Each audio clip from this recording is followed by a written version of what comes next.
I'm sitting here, ladies and gentlemen, with two awesome ladies.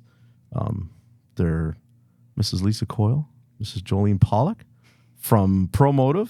My family at Promotive, big supporters of what we do, and we hadn't wanted to have them on. This is the first time I've met them in person. I've never talked to you yet, Jolene. You and I talked once, or Joelle, excuse me, and I was just like, what an interesting little dynamic this is. That like you two very attractive, tiny little ladies are involved in a business of where you're trying to get guys like myself jobs. So tell me kind of what Promotive, what started it. You and I, Joelle, have talked about, you kind of grew up in a shop, right? Yep. Yeah. My dad owned a shop. Grandpa owned a shop. Yeah. So. Yeah. And you, Lisa? My parents did not own a shop.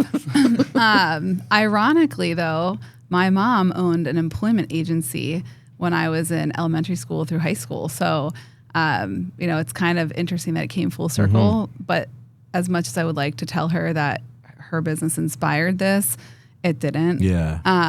It's the industry that inspired this for sure. And so you kind of know from growing up, and we've kind of talked about it, what it was like for your dad. Yep. Well, like you're very familiar with that. And then you did some parts things for a little while after, before coming here. And yeah, there's a handsome guy at the window, eh? Look at him. That's the guy that put me, he's responsible for all of this. So yeah, it's him to blame. Like I blame him for everything. And then he blames David. So, I mean, it's all works. But so you kind of know what I've been about for a long time, where I started out in trying to improve this, Yeah, it's, again, my whole career has been in the industry. Grew up in my dad's shop. Don't ask me how to repair a vehicle. No. But, played on the lifts with my sisters, organized the oil, swept the floor. At the time, my mom was working at the shop. And, even to this day, I was telling my dad a couple of years ago, I'm like, you need to get someone else in here and help you. Like, he's not getting any younger. And again, just what it would do for his business. And he finally got help in there. And he's like, I should have done this years ago. And I'm like, if only you listened to me, Dad. Yeah. But yeah, it's, great industry. But again, where there's challenges, there's opportunity, and that's what Promotive's here for, is to really just try and connect technicians and service advisors and shop owners and try to retain currently the great people in this industry. Yeah. And that's the biggest struggle, right? Like people talk to me all the time as technicians. It's like, how do I know what is a good shop? And I can tell you when you walk in there, it's not just a feel thing, right? And it's not just about the pay either, guys. Not at all, right? Like I'm at the best paying job that I've ever had, but it's not the pay that makes me feel every day excited to go in there, right? Yep. It's not the pay. It's the opportunities. It's the way that I'm respected and valued. That's key. That's big. And so when I say to them, I can't really tell you what shops are because I don't know every shop out there. So I refer them to you guys, Well, thank you. Yeah. I mean, appreciate that. Yeah, there's no better people out there really to do what you guys do. So, yeah. Yeah. Choosing a job is hard no matter what industry you're in. Yeah. And I have lots of young cousins. The oldest one is 8 years younger than me. So they're all in their mid-20s, early 30s, my age, clearly. 29. Yes, exactly. And I tell them all the time, like, don't choose the company, choose the people, choose the leader. Who are you working with and for? Because that will make or break your career. It's really a life move, I think, a career change. Not just career, but like a job, even if you're in the same, niche, you have to choose who you're working with and for. Yeah. It's so, because it's, that old adage, like we spend more time with our employers and our employees and our coworkers than we ever do with our loved ones. As crazy as backwards as that can be. We're spending hours, but you're asleep. Yeah. You're asleep. Yep. So it's so much of what shaped me was how I was treated during work, and I'm pretty good. I can just put my head down and get the job done, but I didn't realize it at a younger age how much it affected what I did even away from work, how I treated people, how I acted, how I felt. I lived in my head all the time. And it's tough to retrain yourself to not do that, right? So I tell everybody, like, you got to get it where your work is rewarding, not financially. Stop thinking about that as the first priority. It's important, unfortunately. It just sucks, right? Everything is so expensive right now. Cost of living is ridiculous. It's not going to get lower. It doesn't matter who goes into the next election. We're not paying less for anything ever again. It's always going to continue to go up. But you got to find people that, like, you gel with, you click with. Yep. So what makes it for you guys when you're looking at applicants for, what's your markers on, like, clicking? What makes you I wouldn't think, say like you can tell on the resume on the click, right? But once you get a technician or a service advisor on the phone, you can really get a lot out of them on what they like to do by asking. I always like to ask, what do you like to do for fun? And you find out, like, oh, or what did you do this weekend? Or what are you doing next weekend? I go fishing. I like football. I like this. And we're really close with our shop owners too. And you can get that cultural vibe. Drive is something that we look for, of course. So asking about their accomplishments, professionally, personally, those are some good questions too. But I think you can tell. I don't know. Joelle always says she can read people. I believe that you probably can. Yeah. I think the cool thing with Promotive is, so all of our recruiters have recruiting experience, and at the end of the day, recruiting you're talking to people, right? No matter what industry, and obviously there's a technical side and learning a certain industry and whatnot. So what Promotive does is we're not just talking to a candidate one time, or we're not looking at a resume. It's okay, let's do this pre-screen. Are they a good fit for the shops that we have in that area? Okay, then go on to the next phase. And it's multiple touch points. And again, like Lisa said, really getting to know them. And then we dive into, the experience piece of it and technical. But at the end of the day, that's why shop owner has final interview or two to, again, build that relationship, maybe dive more into technical, situational type stuff. But yeah, it's multiple touch points and really getting to know them as a person. How long has been Promotive been around?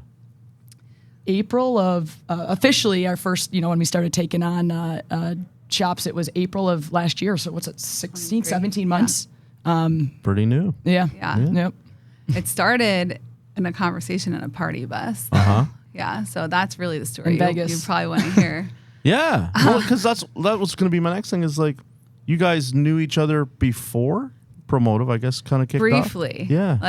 Yeah. Very briefly. So I am one of the co-founders of 360 Payments. So we do a lot of the auto repair shops processing of their credit card transactions. And Joelle was with Napa Auto Care.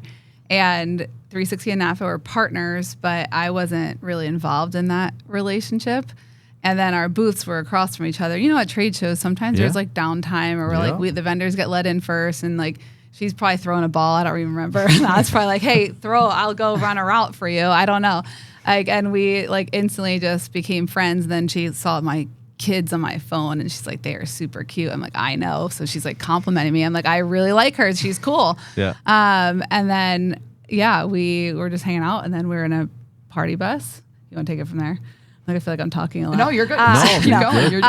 And she was asking about 360 and how we started, and we had done an exit actually since then. And I'm like, I don't know. It's just like, you just have to think of an idea that there's like a problem out there. And in the repair industry, the problem that we solved at 360 was integrating the payments to the shop software. So that was not a big thing. It still has a lot of way to go, honestly, but we were one of the pioneers, I guess, if you will, that did that with text to pay. She's like, how do you come up with this? I'm like, just think of a problem. And she's like, oh, it sounds so easy. I'm like, no, like, seriously, what's the number one problem you hear from shop owners every day? Because she talks to them, and she's amazing dealing with other problems. Like, and Clean I'm up like, duty. I'm like, what's the number one problem you hear from them? And she's like, they can't find help. I'm like, okay, so let's. And that's where at Napa we created an apprentice program and all that, right? So I mean, everyone for a while, right? Everyone's kind of doing a little bit of here, and we're not the only recruiting company out there, and it's good. There needs to be more than one person company doing it. It takes all of us working together. So that's kind of where it all started in the limo, and all it takes is an idea, and again, it was months of just talking through it, right? It's not like you think of an idea and there it is. And again, it's life changes. I'm like, do I really want to work with this person? Going back to what you said, it's all about who you work with. Just kidding. But so yeah, from there, it was just kind of brainstorming, and Lisa's super optimistic and has a ton of great ideas. And I like to say I'm more of the realist because, again, with challenges comes opportunity, and I'm not the negative Nelly, but I was like, okay, yes, but this is freaking hard. But in the industry, you were the one with the boots on the ground experience. You've been in the shops and heard them, seeing the urgency of their voice, going, I can't find a damn mechanic. Yeah. Right? It's a real thing. Yeah. And I've been ranting for a decade. I was telling people 12 years ago, and I wasn't the first, and there was other people in the industry. There used to be a thing called IATN. It's still around. And they used to talk all the time about there is going to be a shortage. Yep. There's no two ifs. When we take it out of high schools, when we... whatever demographic you want to look at, which has changed the traditional family unit of, somebody out there maybe showing you how to change the oil in a car on a Saturday morning or something like that. When that goes away, it has a direct correlation to what's actually going to be in the industry to pick from. And like this industry is so known for, we kind of just react instead of proact. Yep. And we're sitting in it now. And I'm very blessed to have things available to me. Now I've not had to use Promotive to get my last job, but if going forward, if I needed to, it'd be the first thing that I would reach out to. Now I'm in Canada, so I don't know how big are you guys in Canada? Not yet. Not Canada. We haven't ventured there yet, but it'll happen. It's an untapped resource for you. Yeah. I'll tell you. Yeah. You gotta. The dialect's a little different. And it could be just like here. Yeah. From province to province, the dialect changes a lot, and then the pay is way different from province to province. It's incredible. Interesting. Toronto pays really high. The cost of living is really high. Yeah.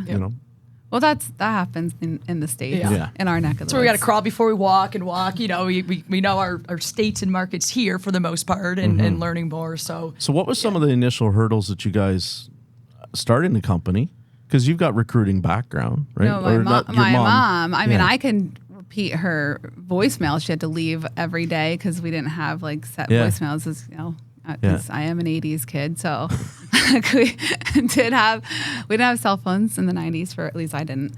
Yeah. But no, I had no recruiting background. Amy, who was one of our partners and is no longer involved with Promotive, she had recruiting background about 24 years or so. And it was the traditional staffing, for C-suite engineers background, and bringing it into the automotive space was something we wanted to do, is take that staffing model, bring it here, which at 360, we've used recruiters before. So I've actually used recruiting companies before. Yeah. I've never done it. And I'd say that was a shock to Amy on how different dealing with technicians versus engineers, mechanical engineers or technology, software engineers. IT. Yeah, all that. Yeah, we're that very was different from them. Yeah. That was definitely different for her. But for us, I don't think it was, I think we kind of were expecting it to be hard because there's nobody, in our opinion, doing it where it's who they are, oh my gosh, where like Mitchell for shop software. You've heard of Mitchell, whether you use them or not. There isn't that Mitchell of the recruiting space. It's not like there's a Google equivalent out there in the automotive world that people would be loving to go work for. And it wouldn't, I wouldn't want to work for them for all the money in the world. That's just not my vibe, right? It's not my gig. But we don't have that in this industry. Yep. We all talk about somebody has a shop and they build a platform on social media, and all of a sudden you see the comments blow up. I wish I could work at that shop. I wish I could work at that shop. Yeah, but the reality is those shops, even with all the glitz and the glamour, the TV show or whatever, they're not all that different than the local shop and how it operates, right? So your business model would apply to, doesn't matter. You could be trying Gas Monkey Garage in Texas, right? Richard Rawlings. You could just as easily staff a tech into his as some shop that nobody else has ever heard of, something like the shop that your dad has. And we work with single locations to 15, 20 locations, everywhere in between. But the biggest thing And again, continuing to learn and fine tune our ideal customer. It's important to us that we are partnering with the right shops and placing the right techs and service advisors in the right shop. Yeah. So with that means good culture, good pay, benefits, potentially. So there's, you know what I mean? And utilizing DVI, maybe being part of a coaching group, attending, training, bettering yourself, your employees. So those are our ideal customers. That's what impressed me when you were talking yesterday. Like, we don't necessarily agree to give our extend our services to just anybody that wants to utilize them. There's a vetting process that goes through, because you don't want to put the people into a shop that is not good. Yeah. For And them. and it doesn't do anyone any good if they're going to leave after a week, a month. Like, it's there for the long game. And that's what I'm all about too. Is it's like do I think there's shops out there that I wish didn't exist? Sure, but it's through my networking and coming to know that it's not malice on them that the reason that they're doing what they've done. They've just always done it that way, and nobody's necessarily guided them to be like, hey, this is how you can do it better. It says a lot where somebody could just be like, you guys don't say, yep, it's $200. We'll go find you a technician. Yeah, no. Like, it's much more involved than that for you guys. It's not setting us up or the shop or the tech or whoever for success. Yeah. I mean, we actually knew that like, I'd say before we started officially, we really knew what we had to look for in our ideal customer profile. And we learned early on, right? I mean, I live in Atlanta, and Lisa was there. It was month one, and as we're building out what's our ideal customer, we knew, we have a good idea because just being in the industry and working with shops for a while.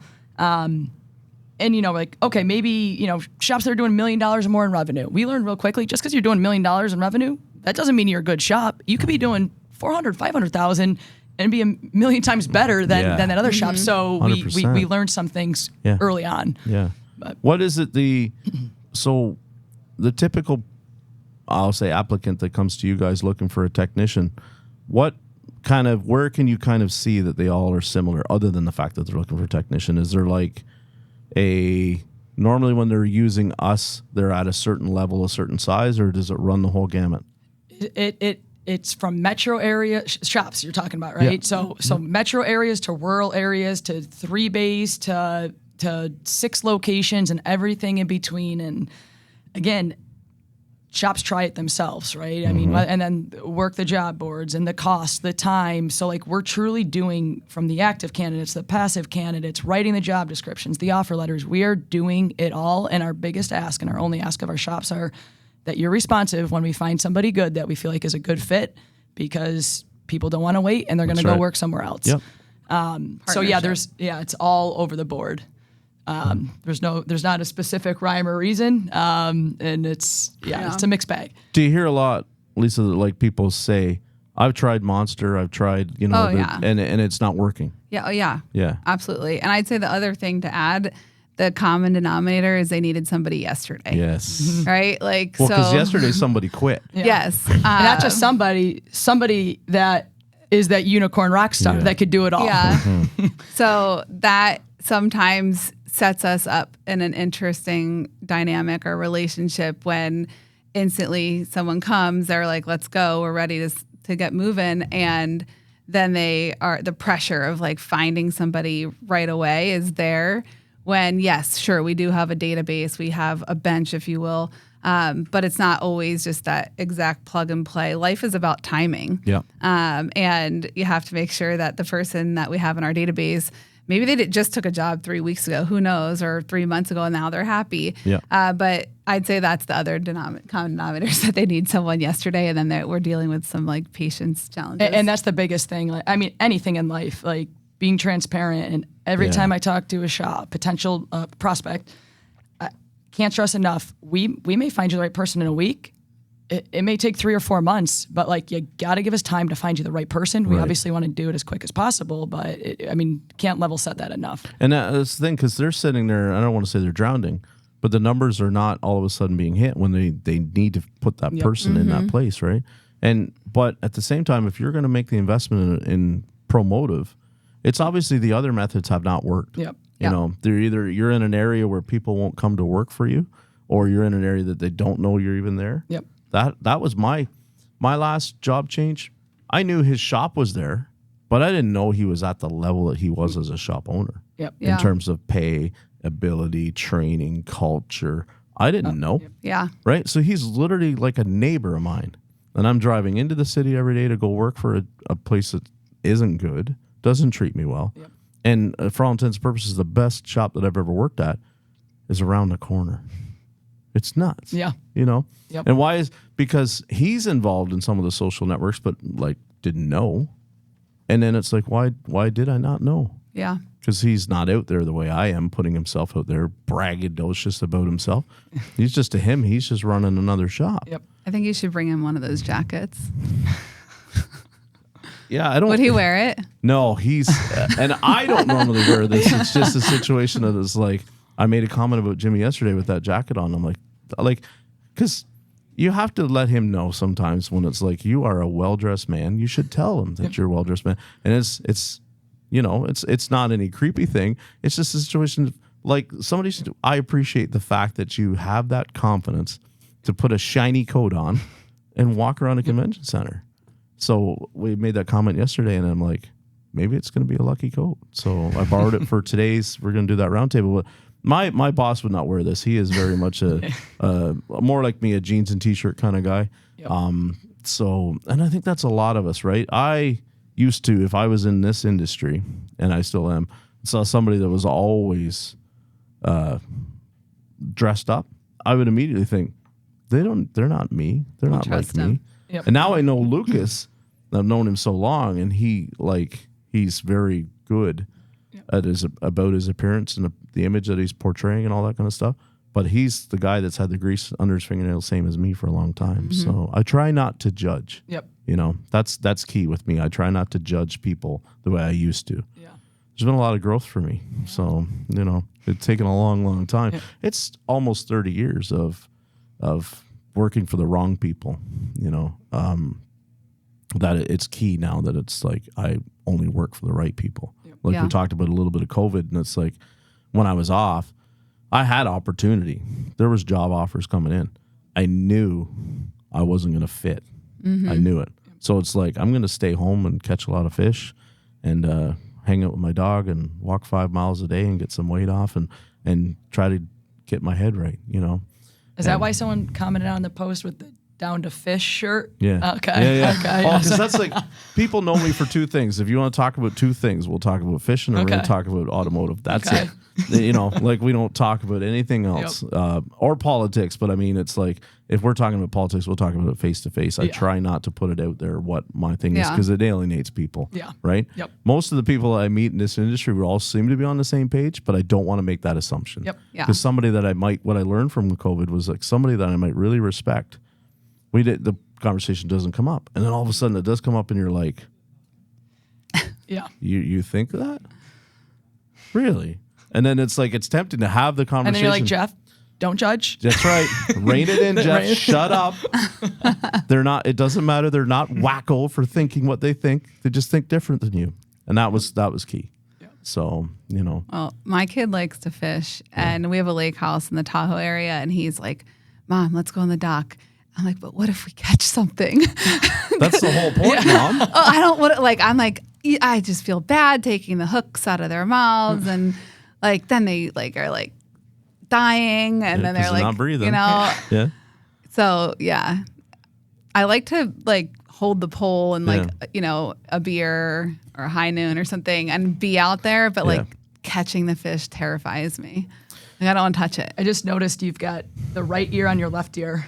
Oh, that's okay. No, I don't. It's fine. It sounds all right. I actually was just more not. Wait, because my wire's on the right and yours is too. Oh, yours on the left. See that? So it says right. No, I didn't know that. I didn't notice it. You didn't either. Well, yours is right. I was just trying to keep the wire away from me so I could be I talk with my hands and tie it's in working. there. It's working. Perfect. Yeah. That's why I can't hear. Yeah. Fishing for me is like everything that, and I think it's important, right, in this industry that we go to work and you work, but we don't work to work. This generation, my generation, I don't live to work. I work to live, right? So everything that I have to go through in my 4-day week, which is key, not 5-day week. Yep. That's the other thing. I could go to work with somebody now and it'd be way less money. if you want to dangle that of it going 4-day week, I'm probably Is going it 410s? Yeah. Yeah. How to make that work. How do I make that work? Yep. Because it's like, I want to live those long weekends now Yeah. where I can fish. And it's just for me, that's such an important activity to be able to like decompress. Yeah. I had this truck that kicked my butt, but I can go out and all of a sudden, as soon as that water is under the boat and the line's Yeah. in the water, I'm forgotten about Yeah. it. And it's like, I could do it all weekend and not even think about that truck. Yeah. You know, and I come in Monday and maybe that truck is still sitting there, but it's okay. You're like, Yeah. I can't wait till Friday to get So- back on that boat. That's right. So you guys, like, as a tech, you guys, do you feel most of the time that you just leave work at work, like you're done, like you go home, you're not thinking? So we talked about it the other night, right? There's some unicorns within this group. And we'll call them, you want to call them unicorns or your elites. The people that are like, if you have a problem that needs solving, they're your people, right? They don't leave it at work. We eat, breathe, sleep this stuff. We're constantly like learning better, networking with people like, how did you solve that problem? How do you solve this problem? Like, have you seen this class? Have you seen this course? Or you're going to this event?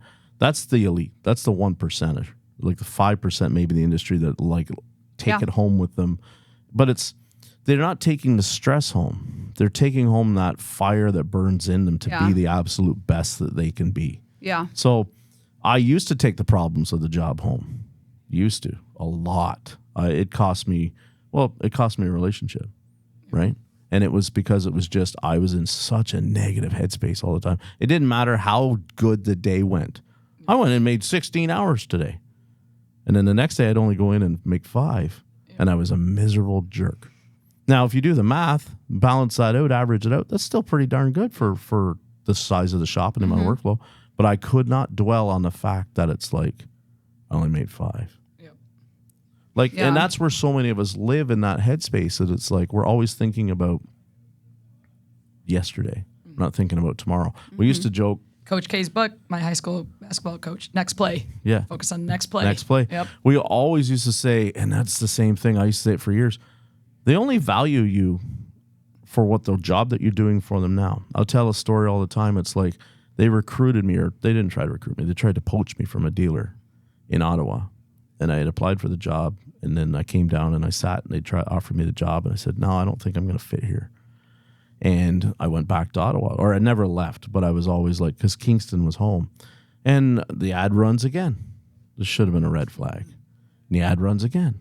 Finally, things are getting really tumultuous in Ottawa. And I'm like, piss on this. I'm going home to the family. Then I answered the phone and I went down and did the interview and I took the job. Well, like always, it's a lot of smoke and mirrors. They blew up my butt.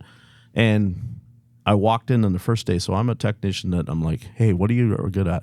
I do a lot of drivability, a lot of diagnostics, a lot of electrical. Like I'm the guy in the shop to problem solve.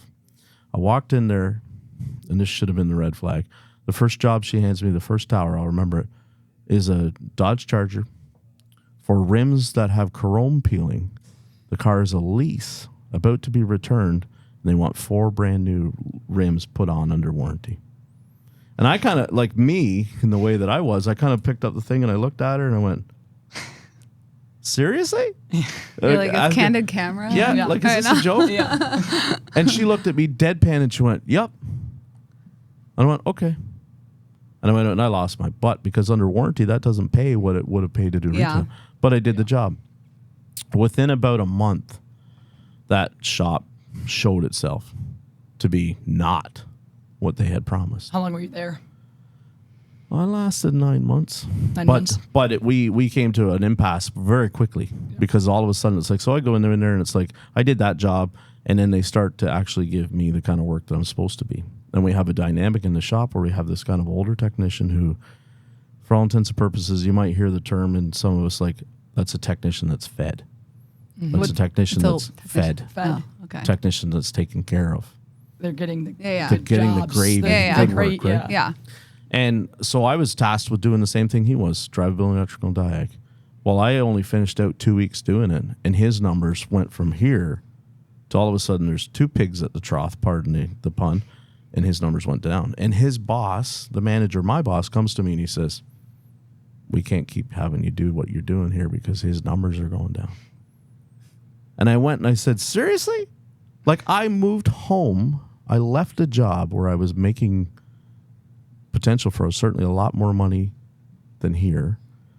I'm here because of family, but the money thing was like, if it was going to be pretty close, I was going to take the job. Now you're telling me that you're not going to allow me to do what I'm good at, because he has been in this building so long that it's the priority is to make sure that he gets his work.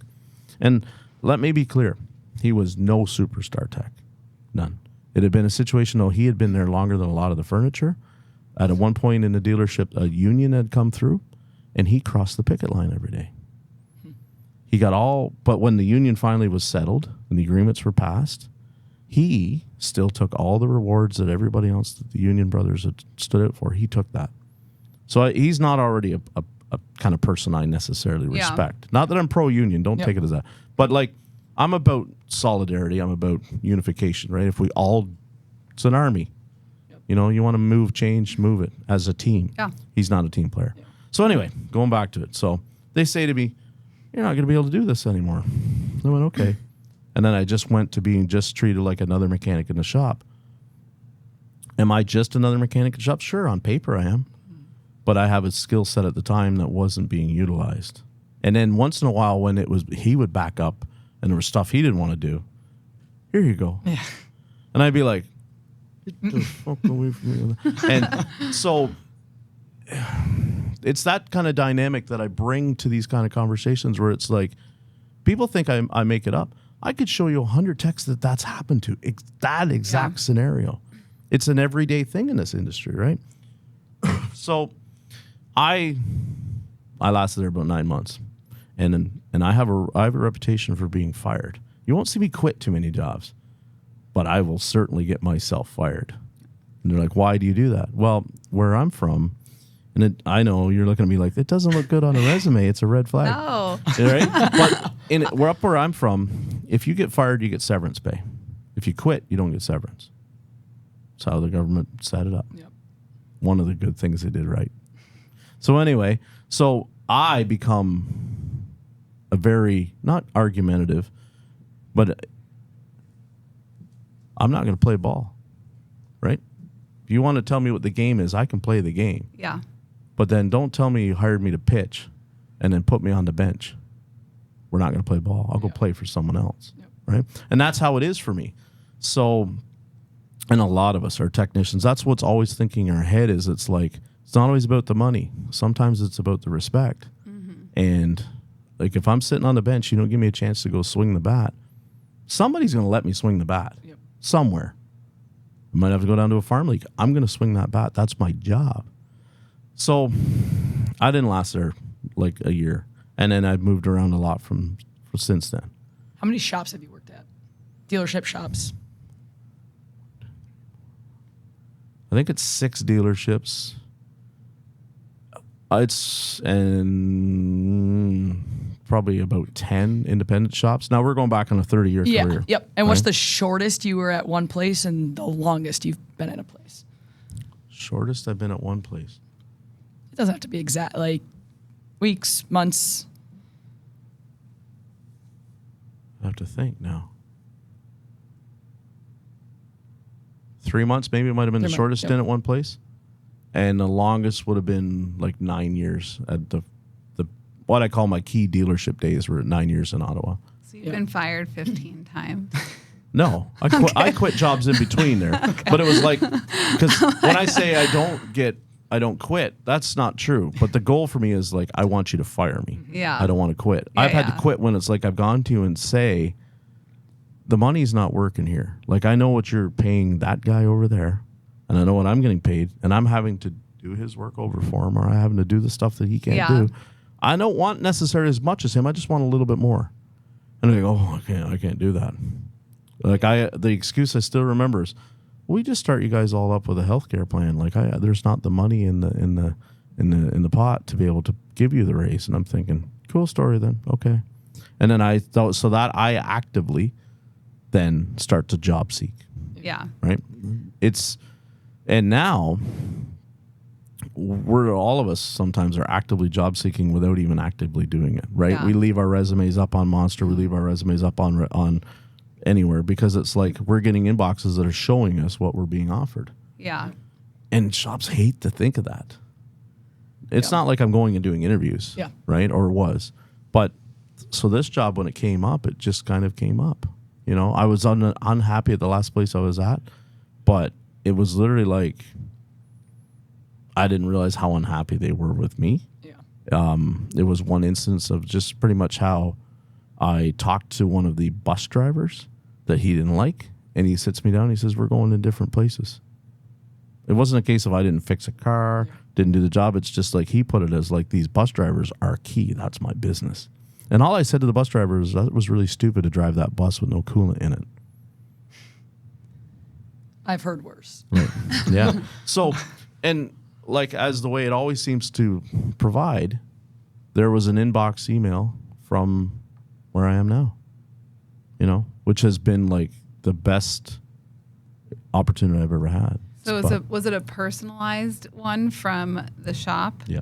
Okay. Yeah. I didn't know if it was just the like, you'd be a good fit for Bob's Auto Shop. Yeah. Okay. And what scared me was at the time is like he already knew who I was from my social media.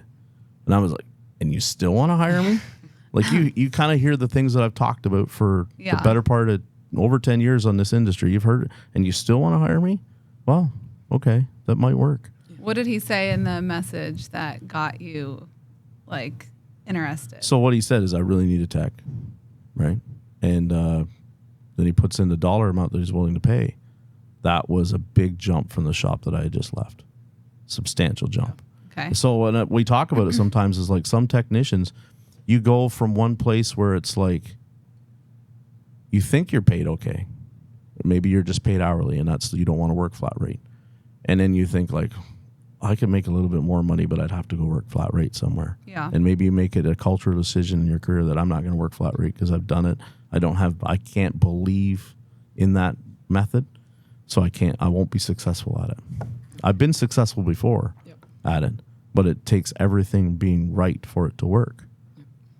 When you lose faith to the idea that most places are doing it right, it's not for me then. I need to show up and know that like I'm going to be here Monday to Thursday or Monday to Friday, and I'm going to work this many hours. I'm going to take home this amount of money, and that's how I can set up making my mortgage payment, my car payment, all that kind of stuff. That's what technicians need. We need to be able to budget because we suck at money management. Yeah. So the red flag is like, God, he's like my mom, God love her. She's like, you can't keep getting fired from jobs. It's going to be, and I'm like, oh, Mom, I can because like I'm in high demand. Yeah. So, and like, but your resume, I'm like, they don't even read it, Mom. I carry it in and I've done the interview and I put the resume down. They kind of look at the top page and then they get to know you. Yep. Yeah. I think for us, like, again, working with both technicians, obviously, we'll just stay on the tech side, and shop owners is, they're all independently owned and operated for a reason. And I guess my question is, if you had one piece of advice for shop owners and technicians, and it's a pretty broad question, what would it be to shift shop owners' minds with whatever topic or wherever you want to take it, and same on the tech side? Because again, people are people and different and different mindsets, and the way you run your business, the way you work on cars, whatever it may be. So what would be your advice to try and continue to bring those mindsets together, if that makes sense? We talk about this. People want that leading, cutting edge. I need a really strong diag tech. Let's call them, we call them in the industry the unicorn. Because they really are. Like lots of guys claim they can do diag, but to do it effectively inside and day in and day out with almost like the kind of level of success that you want, we're talking 5% in the industry. So if you really want that person, here's what they come with. They're on the spectrum for sure, right? 100%. They are on the spectrum. They are quirky. They can be a little temperamental sometimes. They can be like ball and go, ADHD is rampant. And then the other thing is like they get super uber focused on a certain particular thing. They don't like to be, how much longer is on this? How's it going? Like my wheels come off the cart when somebody asks me that. Is it done yet? You gave me something that didn't even run And now I've got it to actually run, but it's not running right yet. Guess what? No, it isn't friggin' done yet. But so understand those kind of dynamics of those people when they come in there. That's what you're getting. You're getting somebody that is going to be a little bit of a challenge personality-wise some days, right? Yep. If you want a technician that's just like, I just need hours turned, there's a lot of them. But then it's like a situation of we have to go to the mindset of it's like, okay, I need you to turn some hours for me. But you need to do it right. You need to do it right. And I'm going to put in place all the, to be able to help your efficiency, right? Help your production. But I need you to be reliable. I need you to be like, when you say you're going to come into work, I need you to be here. And that's the biggest thing. When I talk to a lot of shop owners, they're like, what's the two things you have a hardest time getting technicians? And they're like, ones that actually want to show up to work because of whatever, baby mama drama, whatever, like some kind of excuse, something going on. And life is real. I get it. And then the other thing is like getting them to tighten all the damn bolts. A lot of them, they forget to do that. Now, I contest with a lot of how you pay them determines how many bolts to get in. Because when quality trumps speed from a technician standpoint of what is the priority to get done in the business, less bolts get left loose. When we're always like, go, go, go, go, go. And I know like it should take you 2 hours to do this job, but parts didn't come in and it's 4 o'clock and the customer's showing up here in 10 minutes to pick up the car. I need you to get that done. Okay. And you're running around. All of a sudden you forget to like do that final torque on that bolt. Now the car comes back on a tow truck and somebody's mad at somebody else. And I live by the adage, it's like, there's never enough time to do it the first time, but there's always all kinds of time to do it over again. Yep. So I tell the shop owners, it's like, if you see yourself having to operate in that environment, some of it when the wheels fall off the cart is on you. You provide that environment, right? Too many times you want to point the finger right at the technician and point the finger at the service advisor. Some of it is just like there's better processes we could put in place to minimize the snags, and you have to do that. That falls on you as the leader. You're the owner, you're the leader. So follow up to the unicorn techs that you were describing on just their personality and how they operate.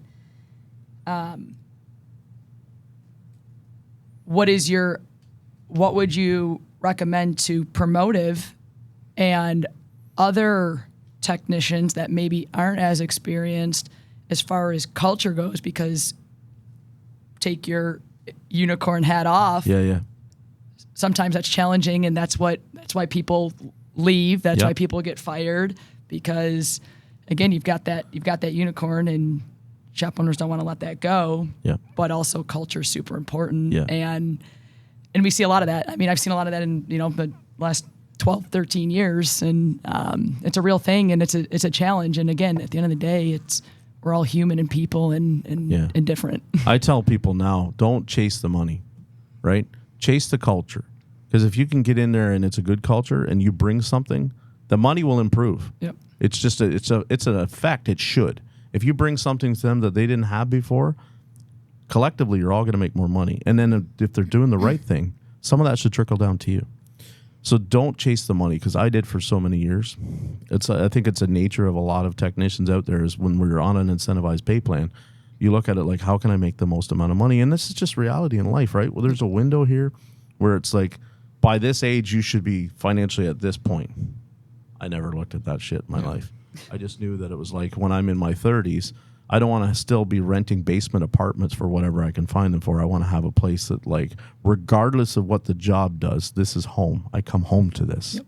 This is where my safe place. This is where I come home. So that was key, right? So now when we commit to something like that, that helps me go into work every day. And when I'm having an off day or they're having an off day, it helps me bite my tongue a little bit more, because it's like I could be right and I could throw my hands up and say, F you, I'm done, and roll out. I can't do that too many times before my safe place, my home life, my home might become in jeopardy about how do I pay that bill, right? Yep. We as technicians, we don't sit around with a bunch of money in the bank for a rainy day. We suck at that kind of stuff. We're terrible at it, right? We are always like, we like technicians like expensive cars, and technicians like expensive guns and a lot of fishing gear. If you saw my garage, you would think it was Bass Pro Shops. It's stupid. Like you walk in there and there's at one point right now on the wall, there's 40 fishing rods. You 40. You can't fish with more than one rod in your hand at a time. Why the hell do you need 40 fishing rods? One for the little ones, one for the big ones. Tiger Woods One for the sharks. Tiger Woods never won 18 holes with one club in his bag. He might be able to do it, but he didn't do it. So it's just a situation of like, this club is better for doing this to the ball. Yeah. This club is better for doing that. Fishing's the same way. Lisa calls golf clubs sticks. Sticks. Well, you know, Get your stick out of the bag and hit the ball. yeah. Well, I like hockey and like. See, there you go. There's so it's a stick to me. I don't know. Yeah. I played Golden Tee with her yesterday. I'm really good at putting. On Golden Tee, you're really good at putting. Yeah. Oh Yeah. yeah. Well, I'm like, it's a video game. Don't overthink it. That's right. I'm just like roll. on the putt, I'm like whacking it, but it goes in the hole. Like, but the other stuff I wasn't so good at. So for me, it's like we like things. Like when I think about the technicians I know that have like a lot of guns in a safe, right? We're into technology. We're into like fine built things. That's what a lot of us like. We're into fast cars. So we're not always smart with our money. We're impulse people. Yeah. Right? We look at it as I have it right now. I'm going to get it right now. That's just a human thing. That's just not a tech thing. But traditionally, technicians are terrible with money management. How important is it in all the people you've worked with getting paid weekly versus biweekly? That comes up a lot in our So conversations. I'm paid bi-weekly. Yep. It doesn't seem to really matter. Okay. If the money's enough, Yeah. then I make it work, whether it's weekly or bi-weekly. You know, Yep. The thing that technicians look at that I think some shops don't think about is it's like work boots, as an example. Yep. Work boots are expensive. I've worked for places where it's like they gave you $100 a year boot allowance, right? That helps. Yeah. A good pair of work boots doesn't cost $100, costs a lot more than $100. But if you might pay $300 for a set of work boots that you can get a year out of. Now, you got to think about it. If you're somebody like me that in about 6 months I can destroy a set of boots, and so that's maybe $400 more a year that I'm paying that somebody else would help me out with a $200 or $100. We split hairs sometimes on how much difference they're paying me hour per hour. But at the end of the year, maybe when I can just say, hey, these boots are shot, and I bring them in a receipt, and the next month on my paycheck, there's an allowance for that. That helps a lot. Yeah. Stuff like that is little things that, I've worked for shops that like they bring a guy in with a transport truck, and he'd fit you and size you, and you walked out of there with a pair of shoes, boots, and you didn't pay a thing. It's just part of the service that was brought through them. I think that, any business, not just shops, like the employee perks that you don't talk about, the invisible paycheck. I think you were talking about it the other day, right? No, I have another podcast tomorrow. tomorrow. I'm doing it in the time. Okay. It's the invisible paycheck. It's Okay. it's basically what we're starting to talk about right here, right? Yeah. I think those are the things that don't necessarily get people to the job, but keep them in the job. Yeah. And the right employees, again, no matter what industry, recognize those things, and it makes them think twice before jumping ship for $1 an hour or even 10 grand a year or whatever the number is. Yep. Is like they have those intangibles, and they're tangible, but they're like not showing up on their. We see it a lot right now with the way the shops are approaching getting young people. Like they're like, I just buy them the tools that they're going to need. That was such a 30 years ago when I started, nobody was buying tools for the young people. It was just expected that you took a lot of what I paid you and you invested. Yep. Yeah. And so you talk about the invisible paycheck. It's the little things like the joke with technicians is another pizza party. But if I can know that every Friday that I went to work, I don't have to pack a lunch or leave because it's just going to be pizza or something, that goes a long way. That maybe I'm not paid. Maybe there's a shop around the corner that would pay more an hour. But that knowing that every Friday they're going to give me some lunch. Yep. We're going to sit down $5, $10, $15 a day, whatever. Yeah. and break bread together. Yeah. That's worth sometimes more than just a couple more bucks an hour. And we forget that sometimes. We get super focused, and you see it. The texts are like, I'm so sick of eating pizza.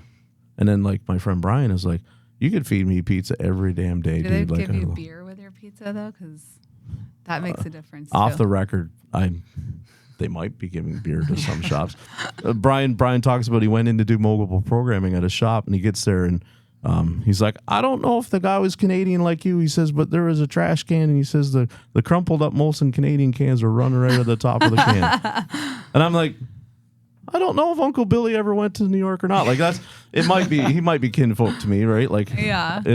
I drank a bunch of Molson Canadian in my life? Sure I have. Yeah. Yeah. I don't know.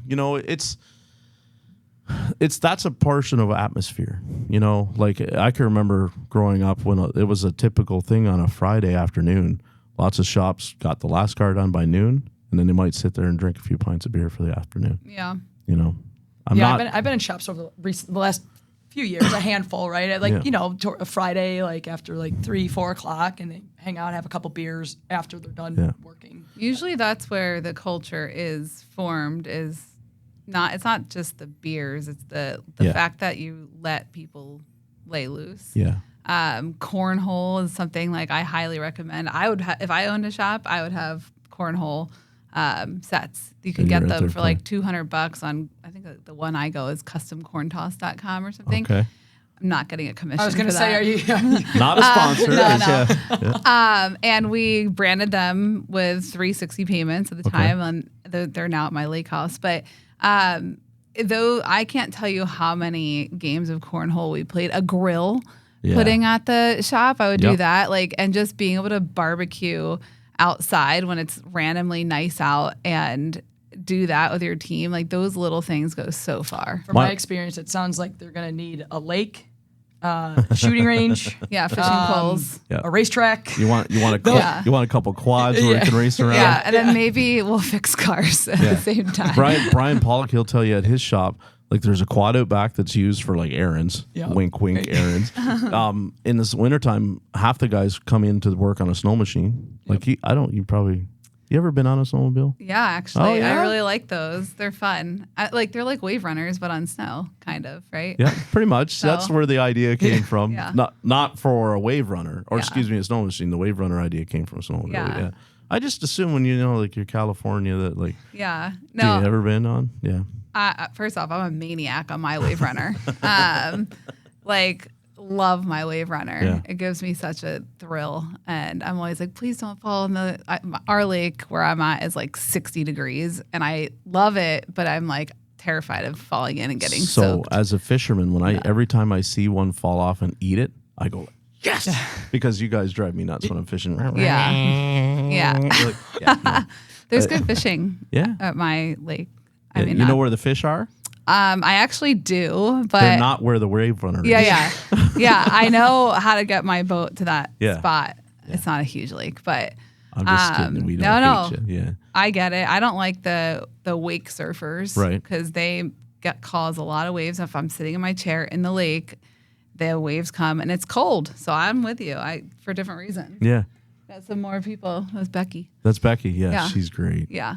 She's a lady that has her thumb right on the pulse of what this industry, how it's evolving and what's going on.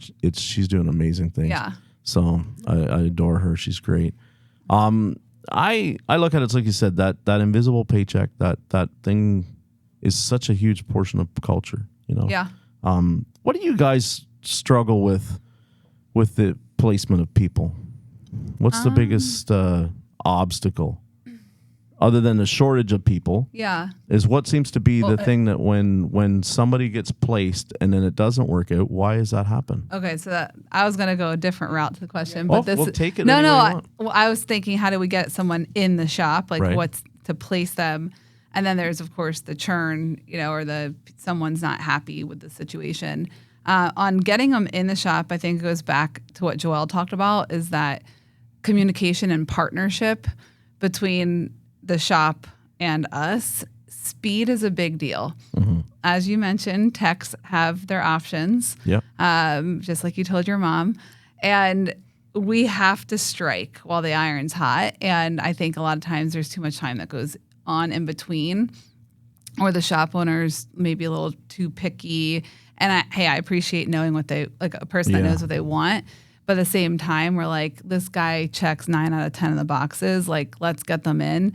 And then they're like, oh, well, I'm at, a trade show, or I'm in Canada on vacation, or whatever the, situation is. So that I'd say is the hardest to get the placement in there, from my perspective.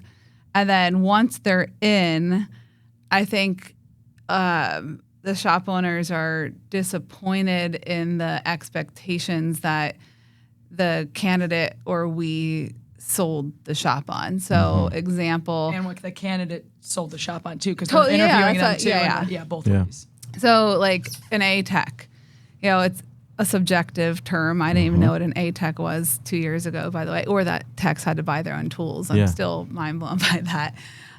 But yeah, they're an A-Tech. Great. They pay them as an A-Tech. They love them. They're like, yeah, this person looks like they're going to fit the culture, like yada, yada. And they get in, they're like, well, they're actually really a B-Tech. So they don't necessarily like not want the person, but at the same time, they feel like they're overpaying the person, and maybe their B-Tech is getting paid $10 an hour less than now this A-Tech in quotes here, right?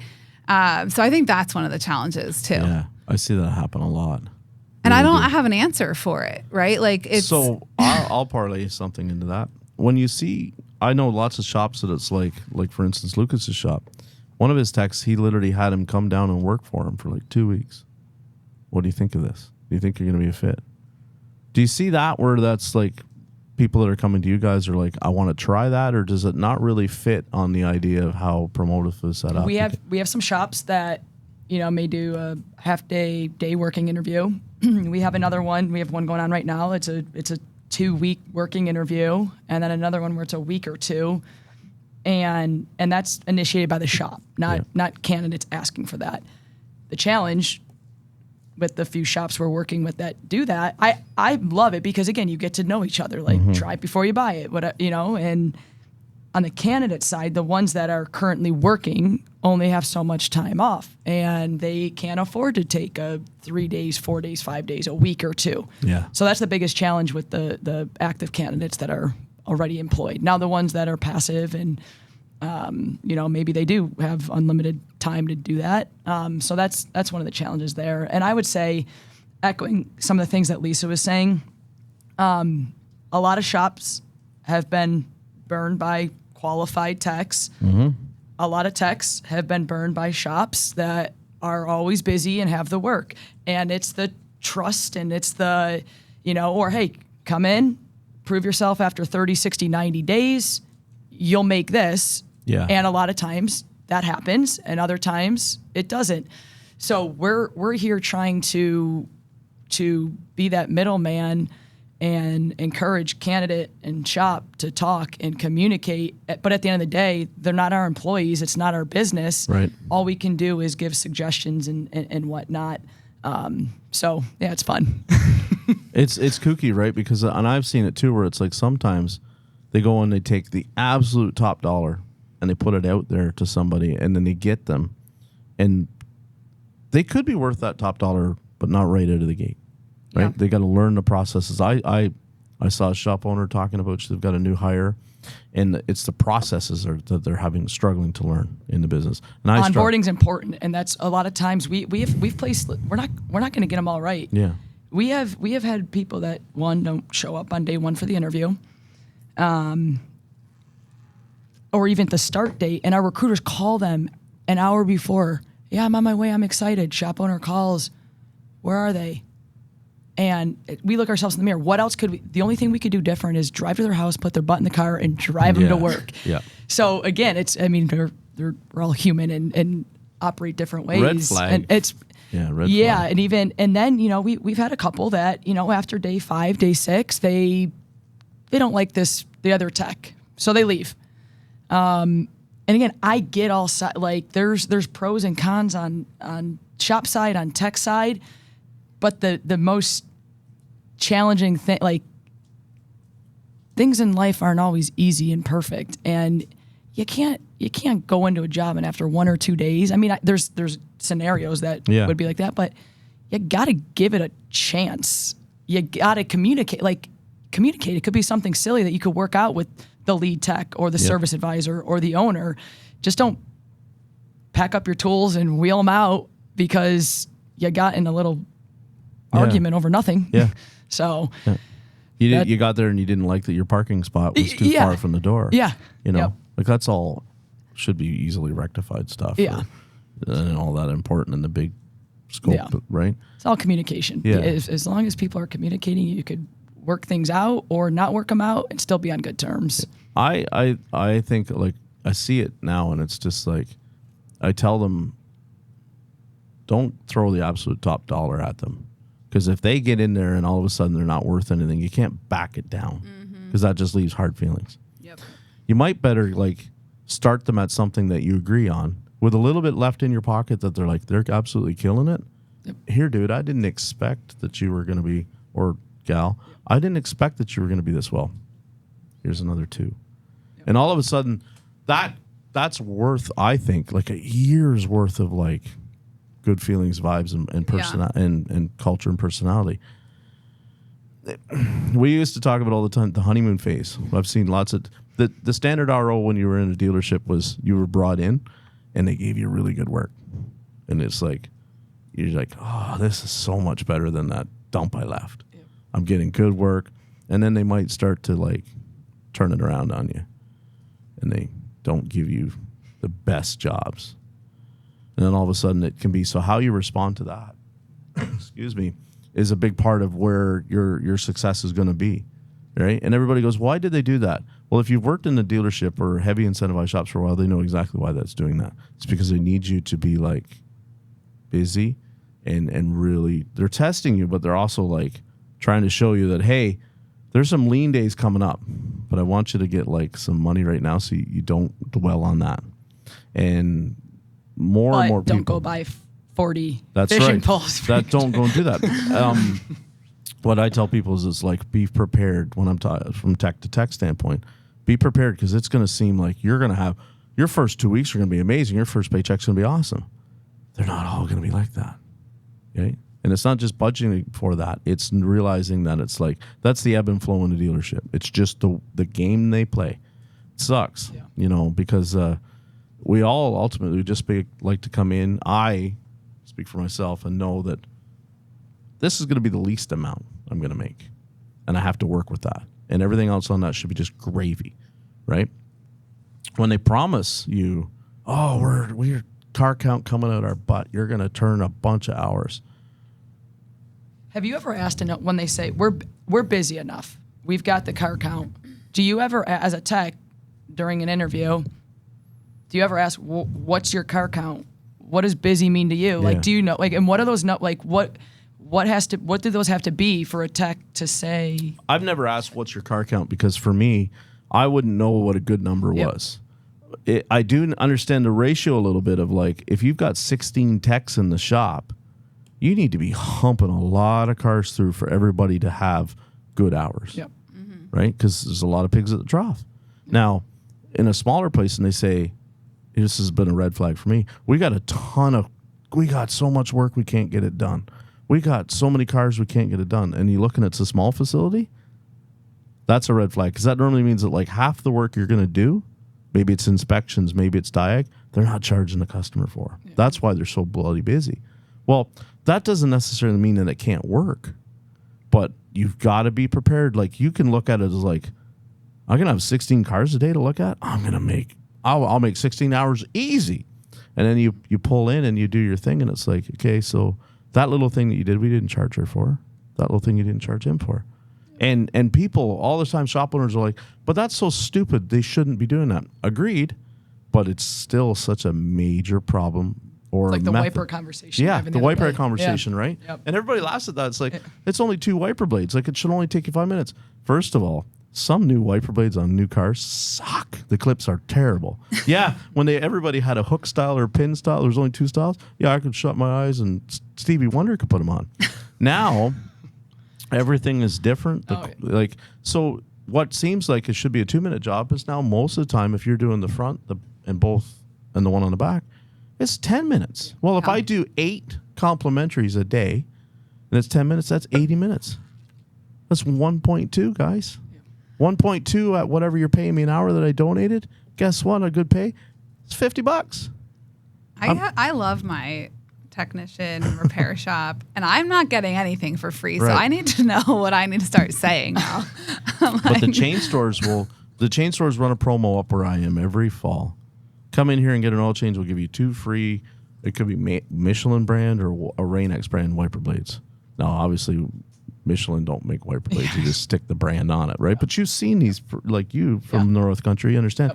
So that's the free thing. And all of a sudden, what it does for them is they go, Mrs. Smith is driving her car. That wiper's streaky. Oh, I'm way overdue for an oil change. I might as well go there tomorrow. And the technician, they go like, you're going to put them wiper blades on. And he or she begrudgingly does it for free.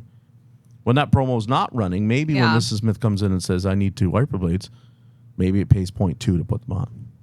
So that's always been this industry did it to techs forever. For it's like, I can remember, we're going to run a brake promotion.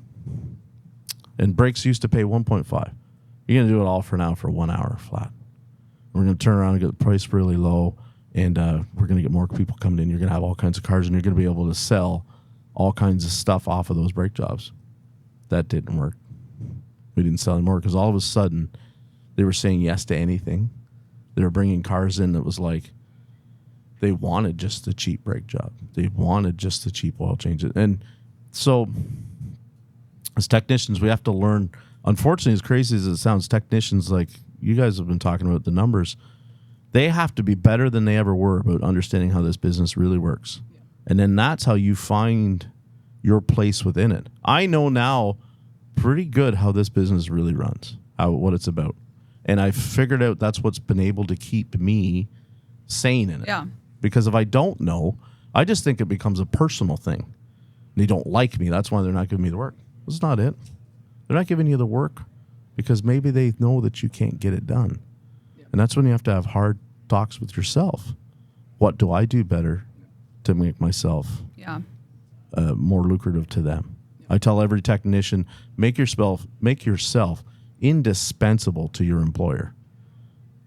And they're like, what does that mean? It means that like they would, if you're not there that day, it really affects how they get things done. Mm-hmm.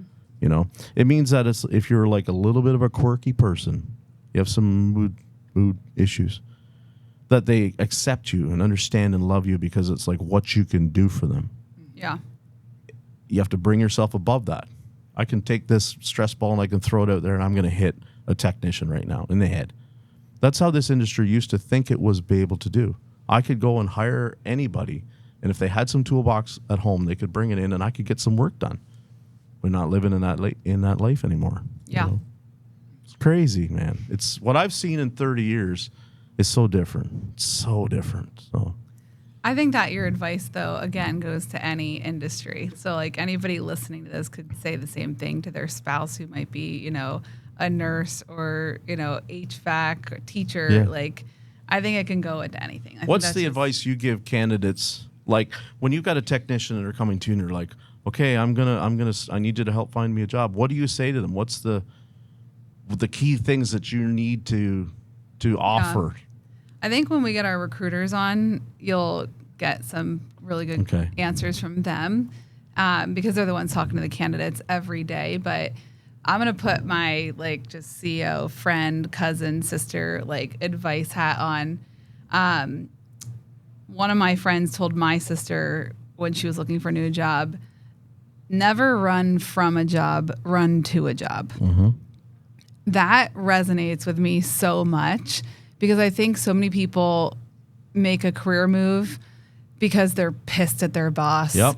They feel underpaid, right? Like now don't get me wrong, if there's some unethical things happening at a job, I 100% like would say get out of there. If you ever feel like your ethics and integrity or anything are questioned, completely different story. But like when you're emotional or you don't like the coworker or whatever the situation is, like don't just go take that first job that's going to pay you more. Like, I think people don't spend enough time vetting where they're going and getting to know the employees on the team. Because it's not just who the boss is. Again, it's who you're working with that can make or break your career, I think. Yeah. So I think that, like, even like my wheels are turning. We talk about these like wiper blade brake jobs, all this stuff. I'm like, I would start probably like researching what promos that they're running to see what kind of cars are coming in now, because I'm like, what kind of text messages am I getting from my shop? Because I get them, right? And I ignore them because I'm like, I don't really feel like doing like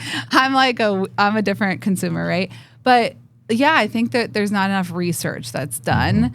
And to your point on balancing like the finances, I understand why people are like, let me just get in and like get whatever offers the highest. And then maybe that's why they only last 2 weeks too, is because where they went is their plan B or C, and plan A was taking longer.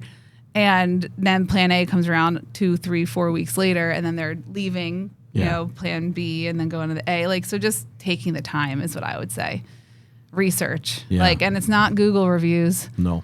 It is not. Like, Google reviews, I think, are important for I trust them on restaurants because it's such a transactional business that like you don't know who the employee or who the customer is that came in, but a shop, like I don't think I could leave a negative Google review for a shop who like has my home address, who knows my cars, where like all those things. Like I wouldn't be comfortable with that. So I think you have to like really do the research behind the scenes, and it's not the reviews from an employee standpoint, at least. Yeah, and I know our recruiters, you know, when we're scheduling interviews, we always encourage go in. So we're giving advice, right, to techs, and one of the things is, you know, go in, try to schedule it during the business hours. Take a look at the shop. You know, is it clean? How are the techs getting along? Is it truly busy? What kind of jobs are they working on? And just get a feel for the shop. And again, that's not anything crazy, but that's just again like those tips and tricks that our recruiters are encouraging candidates to. I tell everybody, if you know somebody working at the shop, because that's a lot of how this happens in this industry. If you already know a technician that works there, you get the skinny on it. That's the best way. Yep. If you can't, we used to tell people all the time, if you can't get that, then walk through the shop, shake a few hands, talk to a couple people, and ask them, who's the highest paid tech here? Who's the highest grossing, whatever, turning most hours, whatever you want to talk about, and then go find that dude and offer take him lunch. Yeah. Or gal and take him to lunch. On top of that too, so most of what I do in my career is sales, right? So I've led sales teams for the last 19 years. So you started young. I know. I graduated college when I was 20, actually, and then went right into the workforce. Like I wanted to make money. Like I was very money driven. It's not who the top person is, and we ask that to shops all the time. It's how many people are hitting their numbers and how many are on the team. So in my last role at Velo, that 360 part of, we have this 80 at 80 thing. So 80% of our salespeople had to hit 80% of their quota. And I look at Texas like they kind of have quotas, right? Oh, like it's like not a sales quota, but there's still a quota. It's right. So how many people are hitting 30 or 40 hours is what I'd be asking, because like the top you want to know, but how many people are actually? But it's a little bit different. I do, but it's a little bit different here versus like it's same concept, but you want to find the top producer for different reasons. And then, because again, if everyone's not hitting their 30, 40 hours, that's not necessarily on the shop either. Who are the people? So it's so subjective in so many different. So the top producer sometimes, going back to what we talked about earlier, can be fed. And then I don't care to talk to that guy. Yep. He is not who or she is who. If you're fed, you're not getting it honest. If I want the most opportunities, because they know that like it doesn't matter what I have, I can give it to him and he's going to knock it out of the park. Yeah. I know that like when it's been passed around to everybody else and they can't get it, he'll solve it. That's the person I want to be looked after, right? That just makes sense. So there certainly is a quota that we all have to hit. And like I've been let go from a shop because they're like, you're not turning enough hours. And my retort back is, I can't turn hours on that crap you gave me. You can't give me wind noises and water leaks under warranty and expect me to make 12 hours a day. And you know you're doing it. That's a ploy. Like fire Jeff, and you go, yes. That's right. Give me that severance. I'm going fishing. And what happens is that we call that they're driving them out. We're taking really good work, and we're not all of a sudden. So that's the red flag. If all of a sudden you used to get steady work, and now when you go to the tower, you go to dispatch, and they go, I don't have anything. and then you watch the next guy pull a car in. Yeah. Oof. Yeah, that's just like, they've shown you where all of a sudden you are with them. Now it's legit. It could be he could be pulling or she could be pulling a job in that you don't want to do. Yeah. But all of a sudden, if you're a drivability guy and you're sitting there on your toolbox with no work, and you see him go and grab the scan tool and you walk over and plug the car in and they just told you there's nothing for you, you better grease those wheels because they're trying to get rid of you. That's crazy. It I'm like happens- trying to, I know. I'm It just happens like, every day. yeah, hon. no, I know. Yeah. I'm just like thinking about it again. Like I try to relate everything to all different businesses. 'Cause I just think we're all have the same challenges in different ways, right? Like, because we own a company, Yeah. so it's like we can relate to shop owners in a lot of ways. Like, how is it not like a round robin system? Like, this one goes here. Like, I get that when there's certain strength, like this one is a Euro. But yeah, all focused one. sales Like, I isn't get round that. robin though No, either. I know. I'm like, Yeah. I'm saying I get that, but like, is there not like a level of fairness in some It's capacity? skill, Like it's skill level, like he was like if you not So- everyone could diagnose, not everybody And could do not only electrical. that, but when it's slow, we used to have a sheet. They'd come out in the morning. February in the auto business sucks. January sucks. So here's 20 technicians. Here's the names. The first job goes to that name. The second job. So you're way down here on 10. And you might look at the schedule for the day because it's posted on appointments. There's only 6 appointments. So guess what? Unless somebody breaks down and comes in, you're at 10. You're not getting a job that day. So you could put your hand up and go, okay, I'll come back tomorrow because by rights, that sheet we still shouldn't have made to the bottom, and I'll keep my spot in line. Mm-hmm. And they go, you want to go home? Go home. But that guarantee that we pay you, you don't get that. so what do you do? Well, I don't work for that. No, I know, but what are these? What is number 10 on that you list? organize too? your tools. You take this phone out, you go to Promotive, and you say, I'm going to use the resume helper that you guys have, and I'm going to start shopping me around. Yeah. I Do you might- think? Do you think January and February, because we're big data people, but we're new, right? Mm-hmm. So we're 16, 17, 18 months old. So we've only had one January, one February that we've gone through. Do you think there's going to be people are looking for jobs more during that time, or do you think?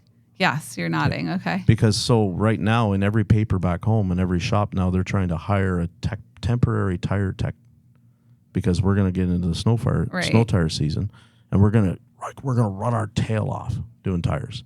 And I need a person that can hustle and muscle and get them tires done. And in January, when that technician, there's no tires to do because everybody blew their credit card up on Christmas presents and has no money and all that kind of stuff. What do we do with that person? They're sitting there and all of a sudden we have 6 pigs at the trough and there's shiny new pig down there who has not been is not one of the people in the accepted. He's the new guy. Or she's the new girl, right? They're not going to look after that person because they're brand new. They've got 6 pigs that have been through the war. Yeah. We got to feed them first. It's just nature. Yeah. So you'll always see technicians like get hired, at least up here around in October. By February, they're on somewhere else. And it's cycle, just rinse, wash, and repeat. Yeah, we had, again, it's like, because we're so, like, that we have 1 month or 2 months of, like, historical data. Our summer, we crushed. Like, we had tons of placements. It was, like, June, July. Like, every month's gotten better and That's better, because right? everybody's air conditioning system's broken. Oh. See, when you're in the business like we are, we know I can tell you what's going to break and when it's going to break and when the customer's going to come in, right?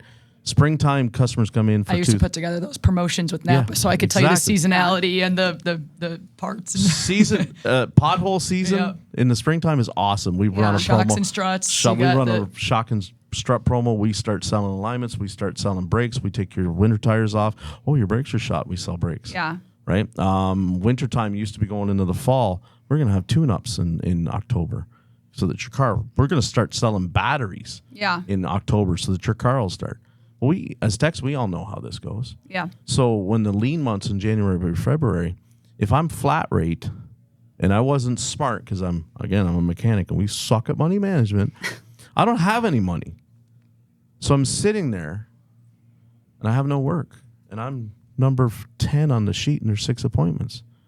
If you're not looking after me, and I don't mean a guarantee, I mean like you're paying me because your marketing doesn't work or you haven't proactively planned for this as a shop owner, guess what? I'm shopping myself around.